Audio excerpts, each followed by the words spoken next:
Yes, of course. I learned English in just 9 days. The interesting part is that this method is not difficult at all. When people heard about learning English in 9 days, they think it means studying English 24 hours a day for 9 days straight, memorizing endless grammar rules and complicated structures, and cramming vocabulary, but it's not like that at all. It's much easier than other methods like reading grammar books.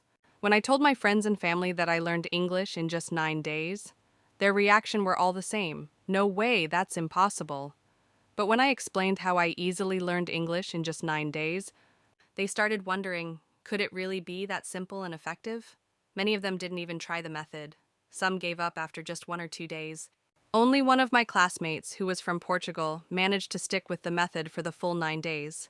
And that one person realized that yes, it's possible to learn English in just 9 days. He even thanked me and started using this method to learn other languages. To be honest, I don't know if this method works for other languages, but anyone with some knowledge about English and other languages knows that English is much easier compared to languages like German, French, or Spanish. I won't waste your time. Let me quickly get to the point and tell you how I learned English in just 9 days. But first, I need to explain my situation and why I had to learn it so quickly. Suddenly, my US visa for continuing my studies got approved, and I had to get to California within a very short time. All my classes were in English, and I only had 1 month to learn the language. My English was terrible, basically non-existent, apart from counting to 20, the alphabet, and a few simple words like apple, table, and banana. I knew nothing. I was so stressed that I thought about giving up multiple times. Since I'm technically a native English speaker and hold a British passport, the university didn't ask for an IELTS certificate, but I grew up in Spain, and my parents only spoke Spanish, so I could only speak Spanish and had no knowledge of English at all. I told myself I had to learn English in 1 month no matter what, just enough to understand my professors. Who knew when I'd get another chance like this? With only 30 days left, I started searching on the internet for the shortest and most effective ways to learn English. I watched countless YouTube videos with titles like Learn English in 6 months, Learn English in 30 days, Eat English, and Learn English in 2 hours. I spent 7 days researching, watching videos, buying books, and downloading apps. But nothing worked. I felt hopeless because now I had only 23 days left. One thing I learned from all the content I consumed was that most people had successfully learned a language based on a few key points. Don't focus on grammar except for a few basic rules. Learn words in context, not in isolation, and listen as much as possible. So I decided to ditch grammar books and complicated structures to save time. I started reading vocabulary books. I had been memorizing around 1,000 words daily and checking their pronunciation on my phone. I felt like I was learning something, but the pressure of so many words overwhelmed me. The next day, I'd forget everything I had learned the day before. Even worse, I couldn't use the words in sentences. They were useless to me. After 10 days, I still hadn't learned anything, and now I had only 13 days left. I decided to try something new. I reviewed the words I learned the day before, studied only commonly used words, and replaced anything Spanish in my daily life with English. From movies and TV shows to my phone's default language, everything was switched to English. I didn't even allow myself to think in Spanish. I stuck to this new method for 3 days and managed to learn some new words, but I ran into a massive problem: time. I didn't have time for anything else. No work, no university, nothing. I even skipped 3 days of classes.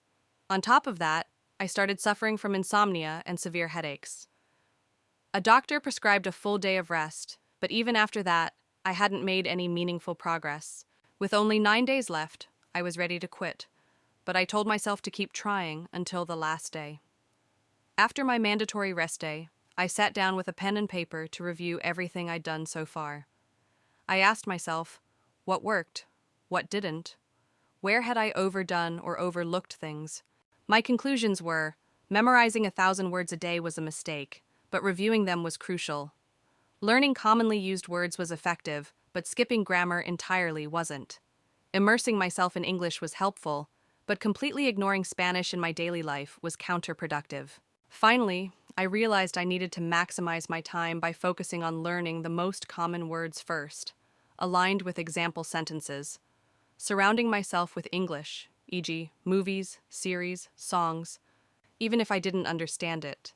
reducing daily vocabulary to 100 words to allow for regular review and long-term retention, and studying basic grammar rules once and reinforcing them through sentence examples. Here's the method I used in the last 9 days to finally learn English. Step 1. Ask ChatGPT.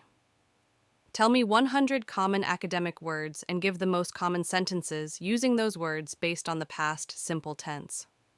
As you can see, it sent me the most common words, the most common sentences for each word, and examples based on the grammar I asked for.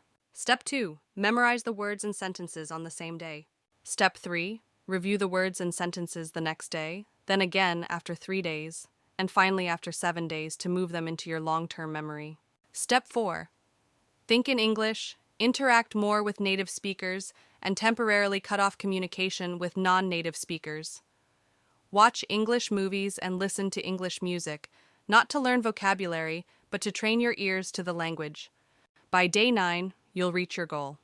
If you're learning English for migration, you'll be ready.